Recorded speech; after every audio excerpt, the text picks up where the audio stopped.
Hello everyone, in this video I'll be breaking down everything we know about patch 8 in Baldur's Gate 3. So, I think the first thing I want to address is who is getting the access to patch 8, because it's been a question I've been asked a lot. I currently don't have access to patch 8, but I've done my research, I've talked to a number of people and figured out where they're going with the testing, stress testing for patch 8, and it seems like for the most part, it's Xbox players that have the quickest way of getting into it, as well as PlayStation 5 players, but they're also rolling it out by region from what it seems like. And I'm in North America, and it doesn't seem like there's many people, if any. There's probably a few in North America, but it seems like it's mostly in Europe and Asia that's been given the access, at least on PC, but majority have been PlayStation and Xbox, which does kind of make sense as they're looking to test out the crossplay as one of their big focuses on this. But I really want to get in on this, so hopefully they'll expand this to North America and maybe people like myself soon, because I'll be testing this real good. I can't guarantee you that much, but I'll be breaking down a lot of other things that are going to be dropping with patch 8, because there's a lot of cool things, some interactions and how the new spells and new subclasses work, as well as a bit on photo mode and other things too. So Reddit's a great resource for this, and even the Baldur's Gate 3 builds, just want to shoot a shout out to them, because there's a lot of posts breaking down different mechanics here, like the Bladesinger, which actually is quite interesting, because I typically thought the Bladesinger, you can't use a shield with it and you can't use medium armor and above.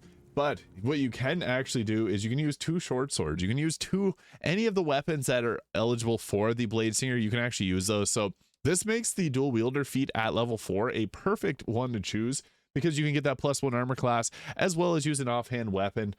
You can't use like a quarterstaff and dagger. It's anything that's a blade singing weapon. So what's also nice is the elven chain will actually permit blade singing. The Helldusk armor does not. So you can use the elven chain, which give you a pretty decent armor class, all things considered.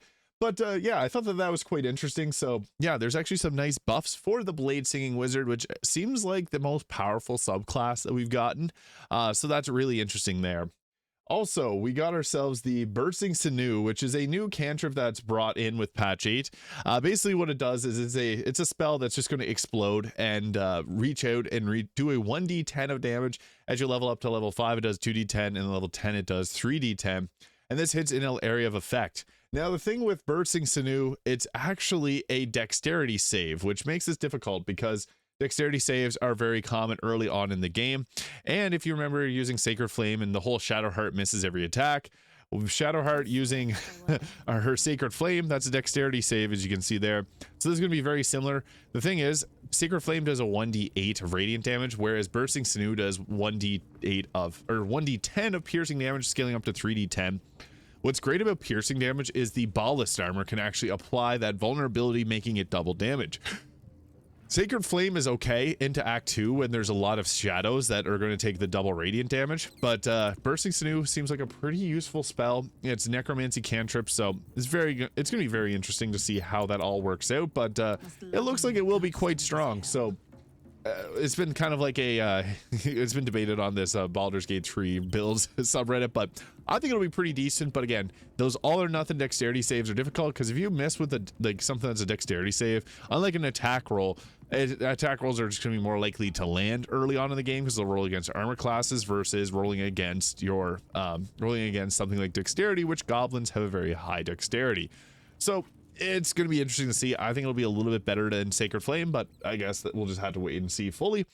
But also the Hexblade. So Hexblade is very interesting because some of the mechanics from it, they actually adopted into the Baldur's Gate 3's Pact of the Blade. So Will there. With Pact of the Blade, you get to use your charisma modifier for attack rolls, as well you get the double attack at level 5. Now, with the Pact of the Blade and the Hexblade, they don't actually stack. So if you're going with a Hexblade, don't take Pact of the Blade, because the only thing that you get benefited from is being able to create the spiritual weapon, or the being able to create the bounded weapons. But you're going to be able to bind your weapon as a Hexblade. So this makes a Hexblade one of the best Warlock dips. And in Dungeons and Dragons, this is one of the best dips for someone that wants to use charisma for their attack rolls, be it a bard or a paladin. It's interesting. The Pact of the Blade becomes redundant with Hexblade. You can go with the Pact of the Tome or Pact of the Chain. making the chain lock a little bit better, but still, I think that that's a little bit, it makes sense, because if you could get the double stacking attacks, like get 3 attacks at level 5, that just breaks the balance of the game. So it makes sense why they did that, but it just kind of makes Pact of the Blade redundant due to the changes that they made to it in Baldur's Gate 3. So another exciting one, speaking of blades, is Booming Blade. So this is a cool spell. Booming Blade, it does an additional 1d8 of thunder damage when the target moves. And this, it made this crazy in Baldur's Gate 3. So this is on the Baldur's Gate 3 wiki. So this increased all the way up to 3d10 at level 10. But with this, it's also counted as an attack. So with Booming Blade, if you're an Eldritch Knight, you can do Booming Blade as your 3 attacks, because it counts as an attack roll. Whereas a lot of the modded versions of it, they don't actually, whenever you take Booming Blade, it just acts as a cantrip. So this is actually a pretty big change, because this will actually make things very powerful for the Eldritch Knight, giving them some new builds that'll be powerful. So that's going to be interesting to see how that works out. But yeah, Booming Blade doesn't interact with the potent ropes, but it interacts with the Eldritch Knight's war magic, and it doesn't work with the NECA elemental augmentation, which would have been pretty crazy. So there's some things that it'll work with, some that it won't, but I do think it's quite interesting that with this, you can do 3 attacks with the Eldritch Knight, which is already pretty powerful. So Booming Blade's gonna be really fun. I'm looking forward to it. And also the Baldur's Gate 3 wiki has updated information. Here is all the pages on everything that's coming with patch 8. So there's a lot. You got your starry form dragon from like the druid. I've covered all of this previously in another video. You got the Hound of Ill Omen, which allows you to summon forth a dog, which has the ominous bite, which can place an omen on the target. Whenever there's an omen on the target from the Hound of Ill Omen, you got to do a specific damage type, so acid, cold, fire, lightning, poison, or thunder, and you regain a sorcery point. That is so cool. So this makes the dog very powerful and a great assistant. It has 18 armor class, 42 health points, and it also has the Umbral Tangle, which can bind a target to its position. But the Nimbus the Shadow Mastiff is really cool. Bonus action and 3 sorcery points to cast this, but it's pretty strong because you can continually regain your sorcery points with this, with its ominous bite. There's also like the Flurry of Moths and the other Swarmkeeper Rangers abilities, which allows them to create like the Legion of Bees or the Cloud of Jellyfish, which will deal piercing, thunder, or psychic or lightning damage, and shock, blind, or push the enemy away. And at level 11, your swarm is growing stronger. Teleporting with your swarm also increases your armor class. So the Swarm Keeper is going to be cool because you're going to have your swarm around and you can teleport to it or get it to deal extra damage, and it will deal extra damage to your hunter's mark. But you can check out the Baldur's Gate 3 wiki under their upcoming category. All those new things coming. It's super cool.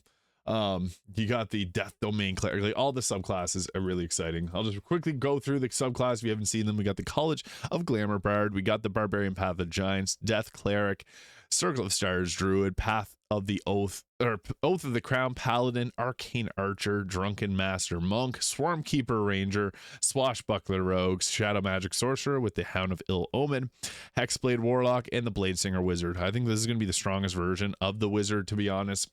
All the rest of them seem pretty fun, but the Bladesinger just seems to be on another level. So the stress test again is now live. Hopefully I'll get access so I can give you guys a sneak peek at what it looks like. But for now, you can just, I guess, just read about it online. There's other videos that are popping up, but yeah, I'm excited to see crossplay. I want to test that out. I want to test out photo mode and all the things that come with patch 8. So I just want to break down all these things that we know are coming in patch 8.